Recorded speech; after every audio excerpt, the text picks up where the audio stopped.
സുധീറേട്ടാ, എന്തൊക്കെയുണ്ട്?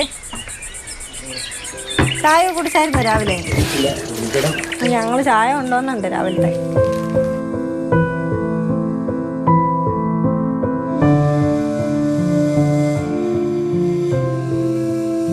വെള്ളയിൽ 6-ാം ഗേറ്റിന് സമീപം ഈ ഓടിട്ട വീട്ടിൽ തനിച്ചു കഴിയുകയാണ് നാരങ്ങാളി സുധീർ.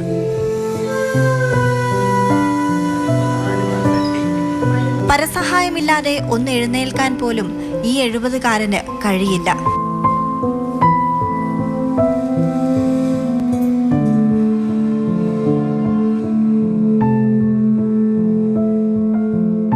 ഒറ്റയ്ക്ക് ഇങ്ങനെ താമസിക്കുന്ന ഒരാളെ വിഷമം അതാർക്കും പറഞ്ഞാൽ മനസ്സിലാവില്ല. വീണതാ ജ്യേഷ്ഠൻ്റെ വീട്ടിൽ നിന്ന്.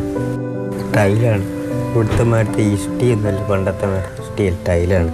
ഇടിക്കാൻ കൊണ്ടുവച്ച വെള്ളം മറിഞ്ഞ് സ്ലിപ്പായി പോയി. അങ്ങനെ തന്നെ കാലിൻ്റെ എല്ലാം ഊട്ടിപ്പോയി.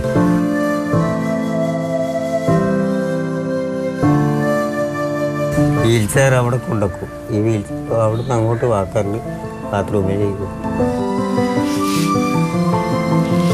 എനിക്കൊരു വീൽ ചെയർ വേണം, ഇലക്ട്രിക്കിൻ്റെ. കുറച്ച് ലോട്ടറി ടിക്കറ്റ് എടുത്തിട്ട് അവിടെ പോയിരുന്ന് കച്ചവടം ചെയ്യാൻ വെച്ചിട്ട്.